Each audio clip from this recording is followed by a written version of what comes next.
Something happened over the last 30 years that should have been front page news. It wasn't a crash.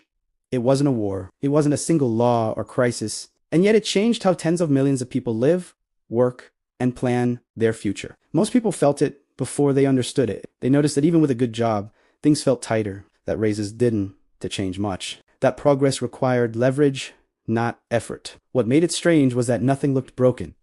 Employment stayed high. The economy kept growing. Technology improved everything. And still, the middle class started disappearing. Not suddenly, gradually, quietly. If this had happened because of incompetence or chaos, it would be obvious. But it didn't. It happened while everything looked stable. That's why almost no one talks about the real cause. Because to understand what drained the middle class, you first have to understand what replaced it. And before you can see what replaced it, you have to understand what the middle class actually was. Most people think the middle class was defined by income. That's wrong.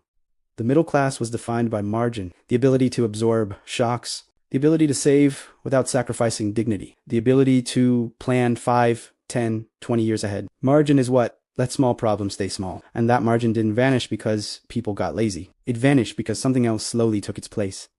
At first, it felt like help. Mortgages became easier. College became accessible. Cars became affordable. Credit cards filled the gaps. Nothing was taken. Everything was offered. That's what made it work. Wages didn't need to grow fast anymore because credit could do the job temporarily, and temporary solutions have a way of becoming permanent systems. You saw this in real life. You earned more than your parents did at the same age. But housing costs more, education costs more, healthcare costs more. So you borrowed, not recklessly, rationally, because the system was designed to make borrowing feel responsible. And it worked. Consumption stayed strong. Growth stayed stable. Politics stayed calm. But something invisible shifted. Income stopped being the engine. Debt took over. This is where most people lose the thread. They assume debt is a consequence of fallen incomes. It isn't. Debt was the replacement for income growth. And replacements always come with strings attached. Here's the part that should make you uncomfortable. The middle class didn't collapse when people borrowed too much. It started collapsing when borrowing became necessary just to maintain a normal life. That's the pivot point. Once debt becomes structural instead of optional, it stops being a tool. It becomes a tax on the future. And taxes on the future don't show up as pain today. They show up as lost flexibility tomorrow. You felt that too. You didn't feel poor. You felt stuck. Now here's the question everyone asks instinctively. If debt replaced income, where did the money go? That's the prize everyone wants. But you can't answer that yet. Because before you can see who benefited, you have to understand how debt actually works. Not morally, mechanically. Debt isn't money that already exists. It's a claim on future work. When you sign a loan, no one hands over stored value. They create a promise. And that promise becomes someone else's asset. This is the key. The middle class didn't lose money. It pledged its future cash flows. And whoever holds those claims doesn't need wages to rise. They just need payments to continue. Once you see that, the system becomes clear. Monthly payments replaced upward mobility. Stability replaced progress. You didn't get richer. You stayed functional. That's the trade. And it didn't happen randomly. It happened where credit could be applied. Housing first. Education next. Healthcare quietly. These aren't accidents. Prices rise fastest where loans are easiest, not where demand is strongest. Where financing is available, prices expand to meet it. That's why housing didn't become cheaper when interest rates fell. It became more expensive. The payment stayed similar. The price exploded. And who benefited? Not the buyer. The holder of the asset. This is why real estate firms quietly grew enormous. Blackstone didn't buy homes because it loved housing. It bought cash flows, steady, predictable, inflation-linked payments. The same logic applies to student loans. Education didn't get better because prices rose. Prices rose because loans allowed them to. Servicers and lenders didn't need graduates to thrive. They needed them to pay. Now, look at the financial system that grew around this. Banks like JP Morgan, Bank of America, Wells Fargo didn't need wages to soar. They needed balances to persist. Credit card networks like Visa and MasterCard didn't care what people bought. They cared that buying never stopped. Asset managers like BlackRock and Vanguard didn't need individuals to get rich. They needed assets to inflate, and asset inflation thrives when debt expands faster than income. This is why GDP can grow while households feel pressure. The system is working as designed, just not for the people inside it. Now here's a reframe that matters. The middle class wasn't destroyed. It was transformed. From owners in progress into renters of stability. You rented your lifestyle from the future, and the rent was paid monthly. This is why people who noticed early behaved differently. Not smarter, differently. You didn't assume income would save you. You assumed it wouldn't. You avoided stretching for the house. You didn't finance status. You paid down bad debt faster than recommended. Not because you were pessimistic, because you saw that margin mattered more than growth. And when rates rose, or costs jumped, or shocks appeared, you weren't scrambling. Nothing dramatic happened to you. That's what escaping extraction looks like. Meanwhile, others did everything right on paper. They studied, they worked, they advanced, but they optimized inside a system designed to siphon margin quietly. They didn't fall, they plateaued. Now, here's the hinge that pulls everything together. The middle class didn't disappear because people failed. It disappeared because the system stopped needing it to grow. Consumption could be financed, stability could be borrowed, and borrowed stability is cheaper than shared prosperity. Once that realization sets in, the final question becomes unavoidable. If the middle class was drained through debt, then who actually owns the future it pledged? That answer is coming. But before it lands, you have to see how asset inflation, policy incentives, and political convenience locked the system in place. Because this wasn't cruelty, it was efficiency. And efficient systems don't care how they feel. They care that they function. In the next part, we're going to follow the money forward, not emotionally, structurally. We'll look at how asset ownership replaced income as the dividing line, why policymakers preferred this outcome, and why reversing it is harder than anyone admits. Because once a society runs on payments instead of progress, going back isn't just difficult. It's destabilizing, like subscribe and let's continue. Once debt replaced income growth, something else had to change. Ownership, because when income stops rising but consumption must continue, someone has to own the assets that make the payments possible. And this is where the middle class didn't notice the shift until it was too late. For decades, ownership was the ladder. You worked, you saved, you bought assets, and those assets reduced future pressure. Debt flipped that. Assets still mattered, but fewer people could reach them without leverage, and leverage changes who benefits. At first, it looked harmless. Lowered interest rates made payments manageable. Longer loan terms made prices feel reasonable. Refinancing made pressure disappear temporarily. The monthly payment became the focus, not the price, not the duration, not the ownership structure. That single change rewired behavior. People stopped asking, how much does this cost? They started asking, can I afford the payment? And once that question dominates, prices lose their anchor. Housing shows this perfectly. When rates fell, homes didn't become cheaper. They became more expensive. The payment stayed similar. The asset price exploded. That difference matters because the person who benefits from higher prices is not the buyer, it's the owner. And increasingly, the owner wasn't the household. It was institutions. Blackstone didn't need families to fail. It needed them to rent. Invitation homes didn't need chaos.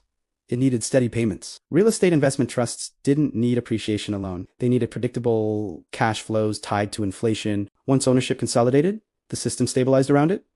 Renters paid, owners collected, banks financed, asset managers packaged.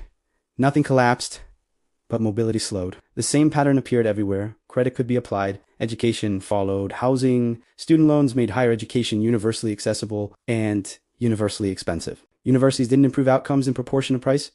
Prices rose because financing allowed them to. Loan servicers didn't need graduates to thrive. They needed balances to persist. If all of this depended on debt expanding, then someone had to be positioned to absorb the payments indefinitely. And that's where the real transfer happened. The middle class didn't lose wealth in one moment. It lost claims on its future income. Those claims became assets. And assets need owners. Banks originated them. Asset managers bought them. Investors collected them. JP Morgan didn't need households to save more. It needed them to borrow consistently. Bank of America didn't need wage growth. It needed stable credit performance. Visa and MasterCard didn't care about income distribution. They cared about transaction volume. Every swipe was a toll. BlackRock didn't need people to get richer. It needed assets to inflate. Asset inflation is enough. That's why markets can soar while households feel trapped. Because markets price assets, households live on cash flow, and cash flow is pledged. This is why the question, who owns the debt, is so misleading. Debt isn't owned the way people imagine. It's distributed, sliced, packaged, traded. What matters? Hyacinth Hoog owns it. It's who controls the payment stream. And payment streams are incredibly valuable when they're stable. They don't need growth. They need continuation. That's the shift most people missed. The economy stopped needing the middle class to advance. It needed it to service. Now, here's where policymakers entered the picture. Because this wasn't hidden from them. Raising wages broadly causes inflation. Redistributing ownership causes resistance. Expanding credit feels painless. No one loses immediately, Consumption stays strong. Growth stays smooth. Homeowners feel richer on paper. Voters stay calm. Debt allowed prosperity to be simulated without restructuring power, and simulations are politically convenient. That doesn't require malice. It requires incentives.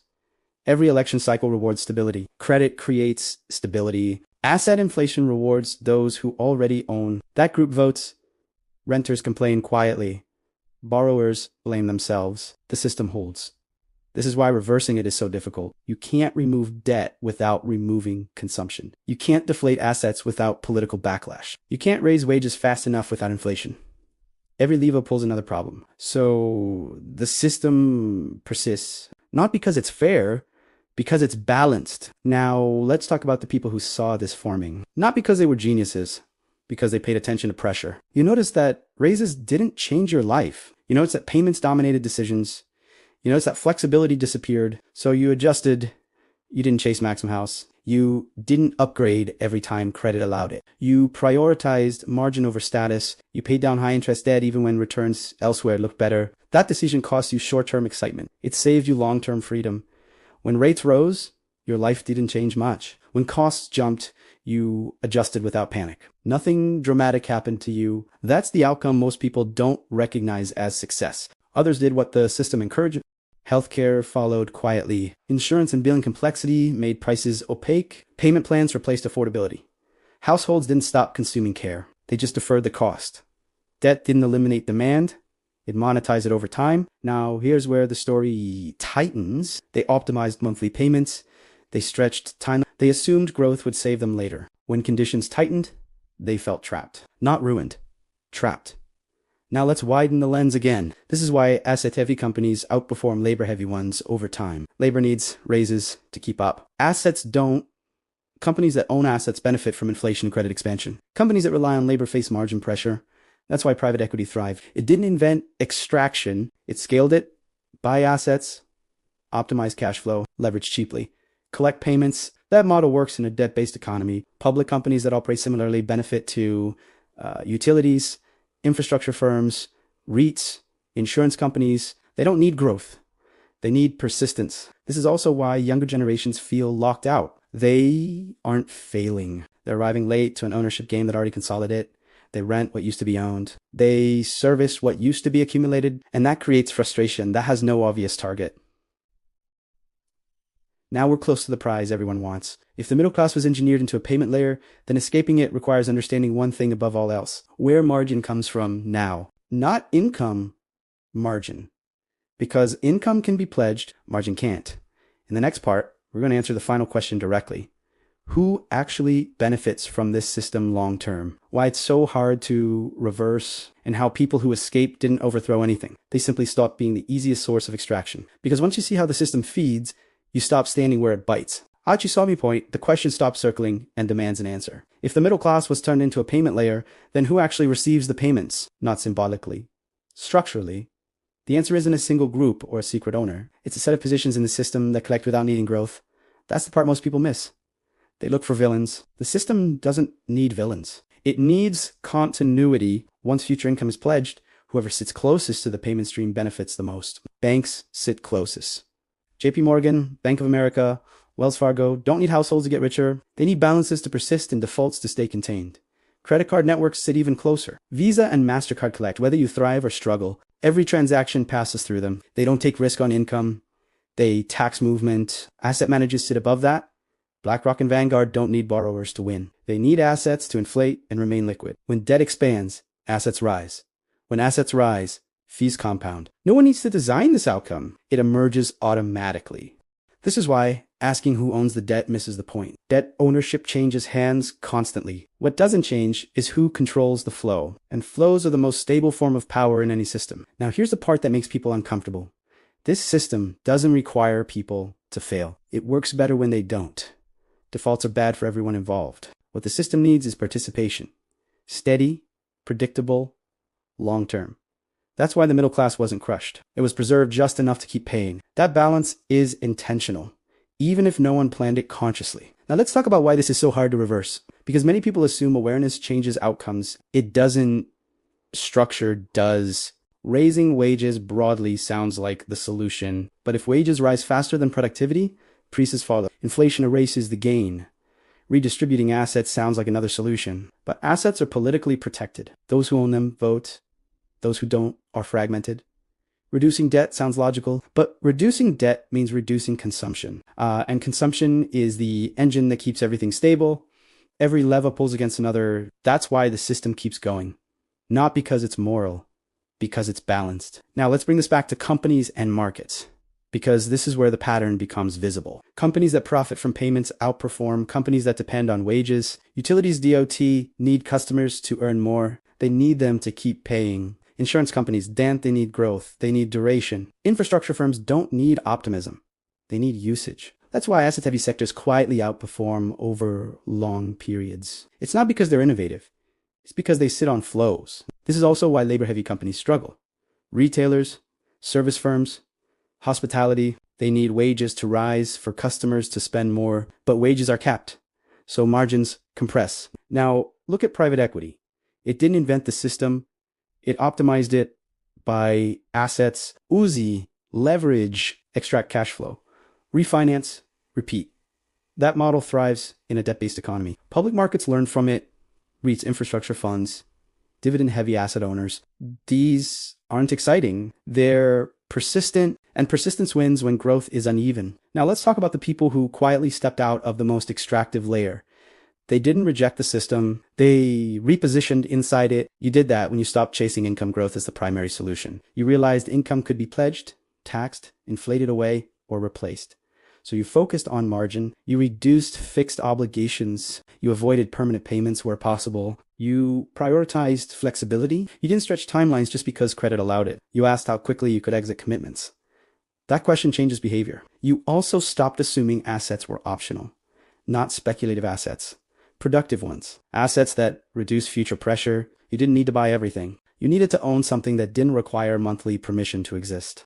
That's why even modest ownership changes outcomes. Owning part of a business, owning part of infrastructure, owning assets that generate cash without labor. Those things don't make you rich overnight. They reduce extraction, and reducing extraction compounds quietly. Others did the opposite. They maximized lifestyle through financing. They assumed income growth would arrive later. They assumed stability was permanent. When conditions tightened, they felt squeezed, not destroyed, constrained. That's the difference between being inside and outside the payment layer. Now let's address the final misunderstanding. People think escaping this system requires extreme action. It doesn't. It requires refusing to be the easiest source of cash flow. Systems feed where resistance is lowest. Once you increase resistance, pressure shifts elsewhere. That's why even small changes matter. Shorter commitments, lower fixed costs, more You didn't need to beat the system. You needed to stop being optimized by it. This is also why younger generations feel different. They sense the extraction earlier. They feel the pressure sooner. They aren't failing faster. They're encountering a consolidated system earlier in life, and that frustration doesn't come from laziness. It comes from reduced margin.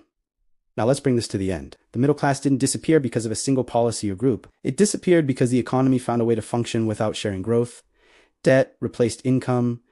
Assets replaced wages. Payments replaced progress. That system is stable, which is why it persists. But stability doesn't mean permanence. It means the rules are clear. And once the rules are clear, behavior adapts. The people who adapt earliest don't look dramatic. They look boring. They don't win fast. They stop losing slowly. They don't overthrow anything. They reposition quietly. They regain margin. And margin is the one thing the system can't extract without breaking itself. That's the final realization. The middle class wasn't engineered to disappear completely. It was engineered to fund stability. Those who escape aren't rebels. They're simply no longer the easiest place for the system to feed. And once you see that, the frustration lifts. Because you stop asking why the system is unfair. You start asking where it applies pressure. And once you see where pressure flows, you stop standing there. Not loudly, not defiantly, but permanently. That's how people step out of extraction without needing permission. And that's why this story doesn't end in collapse. It ends in adaptation. Quiet, uneven, and irreversible.